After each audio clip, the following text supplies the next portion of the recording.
Hi friends, welcome back to Sana food talkies. ಇವತ್ತಿನ ವಿಡಿಯೋದಲ್ಲಿ ತುಂಬಾ ಈಸಿಯಾಗಿರುವಂಥ ಹಾಗೂ ತುಂಬಾ ಟೇಸ್ಟಿಯಾಗಿರುವಂಥ ರೆಸಿಪಿ ಮುಲ್ಲಂಗಿ ಪಲ್ಯನ ಯಾವ ರೀತಿಯಲ್ಲಿ ಮಾಡೋದು ಅಂತ ನೋಡೋಣ.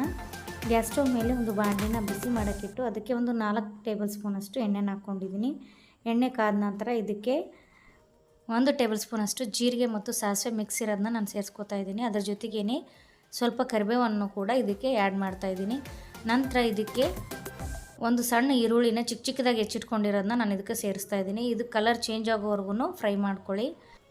ಹಾಗೆಯೇ ಮುಲ್ಲಂಗಿ ತಿನ್ನೋದ್ರಿಂದ ಮುಲ್ಲಂಗಿಲಿ ಇರುವಂಥ ವಿಟಮಿನ್ ಸಿಯು ದೇಹದಲ್ಲಿನ ಕೆಂಪು ರಕ್ತ ಕಣಗಳನ್ನು ಹೆಚ್ಚಿಸುವುದಲ್ಲದೆ ಕಾಮಾಲೆ ರೋಗಕ್ಕೆ ಮನೆಮದ್ದಂತಲೇ ಹೇಳ್ಬೋದು. ಅದೇ ರೀತಿಯಲ್ಲಿ ವೆಯ್ಟ್ ಲಾಸ್ ಮಾಡುವವರು ತಮ್ಮ ಡಯಟ್ನಲ್ಲಿ ಮುಲ್ಲಂಗಿನ ಸೇರಿಸ್ಕೊಳ್ಳೋದ್ರಿಂದ ತುಂಬಾ ಉಪಯುಕ್ತ. ಮುಲ್ಲಂಗಿ ತಿನ್ನೋದ್ರಿಂದ ಬೇಗನೆ ಹಸುವಾಗೋದಿಲ್ಲ. ಹಾಗಾಗಿ ವೆಯ್ಟ್ ಲಾಸ್ ಮಾಡೋರಿಗೆ ಇದು ತುಂಬಾ ಯೂಸ್ ಆಗುತ್ತೆ ಅಂತಲೇ ಹೇಳ್ಬೋದು. ಅದೇ ರೀತಿಯಲ್ಲಿ ಆದಷ್ಟು ವಾರದಲ್ಲಿ 2ರಿಂದ 3 ಸಲನಾದರೂ ಮುಲ್ಲಂಗಿ ಪಲ್ಯನ ತಿನ್ನೋದಕ್ಕೆ ಟ್ರೈ ಮಾಡಿ. ಈಗ ಇದಕ್ಕೆ ಚಿಕ್ಕದಾಗಿ ಹೆಚ್ಚಿಟ್ಕೊಂಡಿರುವಂಥ ಮುಲ್ಲಂಗಿ ಗಡ್ಡೆನ ಮಾತ್ರ ನಾನು ಸೇರಿಸ್ಕೊಂಡು ಇದನ್ನು ಫ್ರೈ ಮಾಡ್ಕೋತಾ ಇದ್ದೀನಿ. ಈ ರೀತಿ ನೀರು ತಟ್ಟಿಸ್ದೇ ಬರೀ ಎಣ್ಣೆಯಲ್ಲಿ ಮಾಡೋದ್ರಿಂದ ತುಂಬಾ ಟೇಸ್ಟಿಯಾಗಿರುತ್ತೆ. ಜೊತೆಗೆ ಇದು ಮಕ್ಕಳಿಗೂ ಕೂಡ ಇಷ್ಟ ಆಗುತ್ತೆ.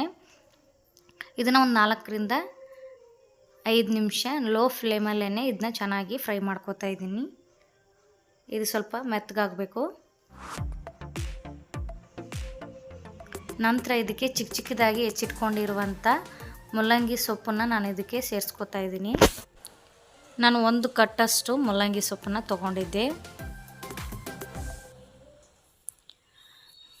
ಇದನ್ನು ಅಷ್ಟೇ ಲೋ ಫ್ಲೇಮಲ್ಲಿ ಇಟ್ಕೊಂಡು ಆದಷ್ಟು ಚೆನ್ನಾಗಿ ಇದನ್ನ ಫ್ರೈ ಮಾಡ್ಕೋಬೇಕಾಗುತ್ತೆ. ತುಂಬ ಹೊತ್ತೇನು ತೊಗೊಳ್ಳೋದಿಲ್ಲ. ಹಾಗಾಗಿ ಗಡ್ಡೆ ಮುಂಚೆನೇ ಹಾಕ್ಕೊಂಡು ಇದನ್ನ ಚೆನ್ನಾಗಿ ಫ್ರೈ ಮಾಡ್ಕೊಂಡ ನಂತರ ಸೊಪ್ಪು ಹಾಕೋದ್ರಿಂದ ಬೇಗ ತಳ ಹಿಡಿಯೋದಿಲ್ಲ ಅಂತಲೂ ಈ ರೀತಿಯಲ್ಲಿ ಮಾಡ್ತಾ ಇರೋದು.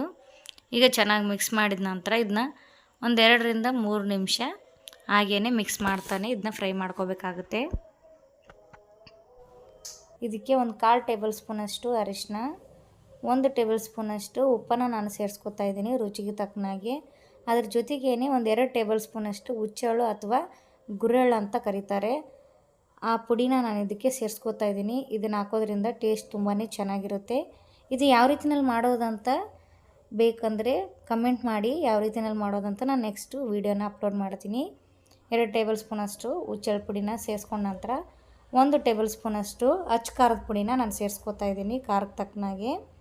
ಇದೆಲ್ಲ ಹಾಕಿದ ನಂತರ ಚೆನ್ನಾಗಿ ಇದನ್ನ ಮಿಕ್ಸ್ ಮಾಡಿ ಆದಷ್ಟು ಗ್ಯಾಸ್ನ ಲೋ ಫ್ಲೇಮಲ್ಲೇ ಇಟ್ಕೋಬೇಕಾಗುತ್ತೆ. ಈಗ ಚೆನ್ನಾಗಿ ಮಿಕ್ಸ್ ಮಾಡಿದ ನಂತರ ಇದಕ್ಕೆ ಒಂದು ಚಿಕ್ಕ ಲೋಟದಲ್ಲಿರುವಷ್ಟು ನೀರನ್ನ ಇದಕ್ಕೆ ಸೇರಿಸ್ಕೊತಾ ಇದ್ದೀನಿ. ತುಂಬ ಏನು ಲೋಟದಷ್ಟು ನೀರನ್ನು ಎಣ್ಣೆಯಲ್ಲಿ ಚೆನ್ನಾಗಿ ಫ್ರೈ ಆಗಿ ಒಂದು 2 ನಿಮಿಷ ಬೆಂದ ನಂತರ ಬಿಸಿ ಬಿಸಿಯಾಗಿರುವಾಗಲೇ ರೊಟ್ಟಿ ಅಥವಾ ಚಪಾತಿ ಜೊತೆಗೆ ಸರ್ವ್ ಮಾಡಿ. ಇದೇ ರೀತಿಯಲ್ಲಿ ನೀವು ಮುಲ್ಲಂಗಿ ಪಲ್ಯನ ಮಾಡಿ ಹೇಗೆ ಬಂತಂತ ಕಮೆಂಟ್ ಮಾಡೋದನ್ನ ಮರಿಬೇಡಿ. ಈ ವಿಡಿಯೋ ಇಷ್ಟ ಆದರೆ ಲೈಕ್ ಮಾಡಿ, ಅದೇ ರೀತಿಯಲ್ಲಿ ಫ್ರೆಂಡ್ಸು ಫ್ಯಾಮಿಲಿಗೆ ಶೇರ್ ಮಾಡಿ. ಇದೇ ರೀತಿ ಸಿಂಪಲ್ ರೆಸಿಪಿಗಾಗಿ ಸಾನಾ ಫುಡ್ ಟಾಕೀಸ್ ಚಾನಲ್ನ ಸಬ್ಸ್ಕ್ರೈಬ್ ಮಾಡೋದನ್ನ ಮರಿಬೇಡಿ. ಇನ್ನೊಂದು ಸಿಂಪಲ್ ರೆಸಿಪಿ ಜೊತೆಗೆ ಮುಂದಿನ ವಿಡಿಯೋ ಸಿಗ್ತೀನಿ. Thank you for watching. Bye.